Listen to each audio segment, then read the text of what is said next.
Le royaume de Dieu, c'est une fête, mais pas une fête comme celle que nous connaissons, ou du moins nos meilleures fêtes, nos fêtes les plus grandioses, ne font que s'approcher de ce qu'est la fête du royaume de Dieu.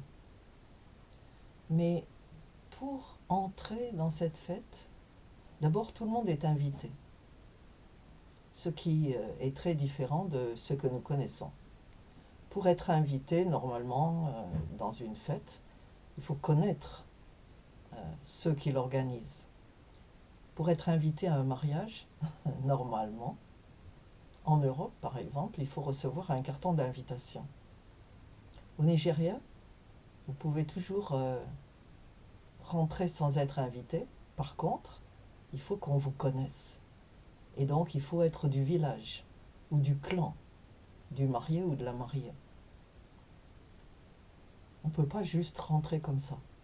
Mais dans le royaume de Dieu, dans cette fête, la porte est ouverte pour un certain temps. Et tant qu'elle est ouverte, vous pouvez rentrer. Tout le monde est invité. La seule condition, c'est de changer de vêtements à la porte ou avant. Vous devez avoir un habit de noces.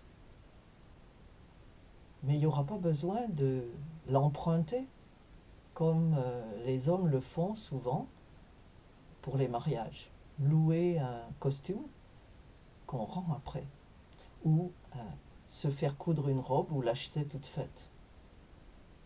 Comme nous avons vu que la nourriture est gratuite, que les boissons sont gratuites, le vêtement lui aussi est gratuit. On ne paye pas. Mais par contre, il est une condition, ce qu'on appelle sine qua non. C'est-à-dire que vous ne pouvez pas entrer sans ce vêtement.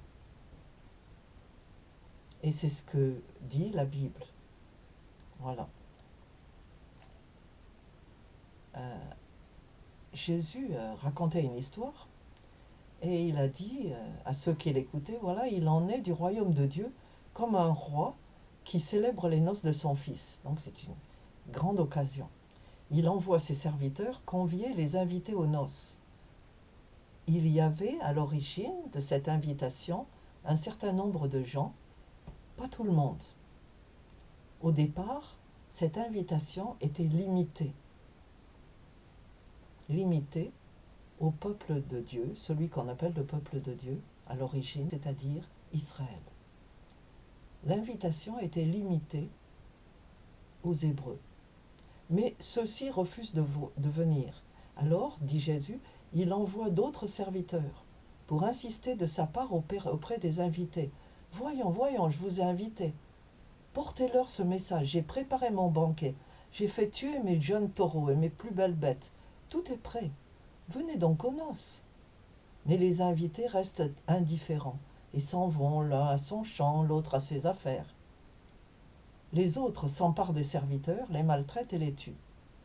Alors, le roi se met en colère. Il envoie ses troupes exterminer ces assassins et mettre le feu à leur ville. On n'y allait pas par 4 chemins à cette époque-là. Ensuite, il dit à ses serviteurs, « Le repas de noces est prêt, mais les invités n'en étaient pas dignes. Allez donc au carrefour des chemins et invitez au festin tous ceux que vous trouverez. » Donc, maintenant, l'invitation est ouverte à tous. Non pas seulement à un peuple, mais à toute la terre. Tous sont invités et vraiment encouragés. Ils rencontrent partout où ils sont, dans les rues, au carrefour, ils rencontrent des délégués du roi qui leur disent « Vous êtes invités, venez ». Ça ne vous rappelle rien? Alors qu'est-ce qui se passe? Les serviteurs s'en vont par les routes, rassemblent tous ceux qu'ils rencontrent, méchants et bons, remarquez bien. Ce n'est pas une question de morale. Votre comportement n'est pas un carton d'invitation. Que vous soyez bon ou mauvais, vous êtes tous invités. Mais, donc, la salle des noces se remplit de monde. Le roi entre pour voir l'assistance, donc il salue les gens dans la salle, et puis il aperçoit là un homme qui n'a pas d'habit de noces. Il est venu avec les vêtements qu'il avait, son habit de tous les jours. Comme beaucoup de gens aujourd'hui viennent à l'église en short ou en petit polo parce que c'est l'été, il fait chaud. Avant, on avait son habit du dimanche qui racontait un peu à sa manière cette parabole. Aujourd'hui, on a perdu le sens de l'habit de noces.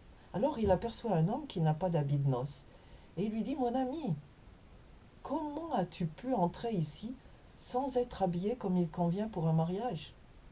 Et l'autre ne trouve rien à répondre. Alors le roi dit au serviteur: prenez-le et jetez-le pieds et poings liés dans les ténèbres du dehors, là où il y a des pleurs et d'amers regrets. Car beaucoup sont invités, mais ceux qui sont élus sont peu nombreux. Alors qu'est-ce qui se passe? Qu'est-ce que c'est cette histoire? Tout le monde est invité, mais il faut absolument avoir un habit de noces. Et où est-ce qu'on va trouver tout ça? Où est-ce que je vais trouver l'argent? L'Apocalypse raconte au chapitre 3 que Dieu donne un conseil. Achète. On a vu comment on achète dans le royaume de Dieu. Achète chez moi de l'or purifié au feu pour devenir vraiment riche. Des vêtements blancs, l'habit de noces, pour te couvrir, afin qu'on ne voie pas ta honteuse nudité. Et un collier pour soigner tes yeux, afin que tu puisses voir clair. Alors, où est-ce qu'on va trouver ça? Qui va donner cet habit? Le livre de Zacharie dit que l'ange s'adressa à tous ceux qui se tenaient devant lui et leur ordonna, à propos du grand prêtre: ôtez-lui ses vêtements sales. Et il ajouta à l'adresse de Josué: regarde, j'ai enlevé le poids de ta faute que tu portais, et on te revêtira d'habits de fête. Et l'Apocalypse, au même chapitre 3, dit qu'il y a à Sardes quelques personnes qui n'ont pas sali leurs vêtements et qu'elles marcheront avec Dieu en vêtements blancs, et que le vainqueur portera des vêtements blancs. Alors, qu'est-ce qui se passe?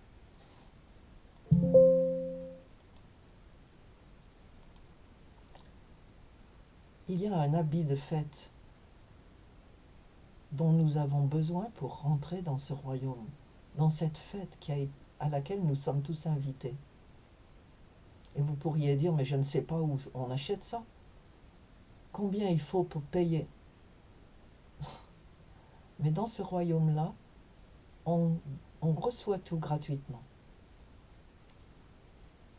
La solution, c'est qu'il faut demander. Vous ne pouvez pas acheter ce vêtement avec de l'argent. Vous ne pouvez pas non plus le payer par vos efforts, par vos bonnes intentions, vos bonnes actions. Rien ne permet de l'acheter. On ne le trouve pas dans les magasins, ni sur le marché. Et Dieu dit: ce vêtement de fête, c'est moi qui vous le donne. Ce qu'il demande de nous, c'est cet échange dont parlait l'Apocalypse. Donne-moi tes vêtements sales.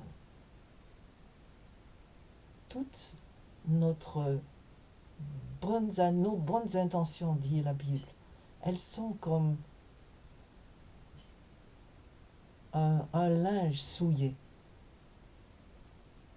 Le linge que les femmes utilisaient lors de leurs règles. Souillé de mauvais sang. Dieu dit: donne-moi la permission. Je n'arracherai pas ton vêtement sale. Donne-le-moi. Viens à moi. J'enlèverai ton vêtement sale et je mettrai sur toi un habit de noces. Et avec cet habit, nous sommes maintenant capables d'entrer dans ce royaume gratuitement, mais il s'agit là d'un échange. Il faut donner la permission à Dieu de changer notre vêtement, de changer ce qui nous a couverts jusqu'à maintenant. Ce n'est pas une chose physique, bien sûr, c'est une image. Et nous serons revêtus de ce vêtement blanc qui signifie la pureté, le pardon, le changement. Nous recevons en échange de notre vie souvent pitoyable, la pureté que Dieu a achetée par Jésus au calvaire. Jésus a payé de sa vie pour ce vêtement. Il ne reste pour nous qu'à dire, d'accord, je veux recevoir ce vêtement. Je veux prendre ma place parmi les invités à la noce. Rien que ça, gratuitement.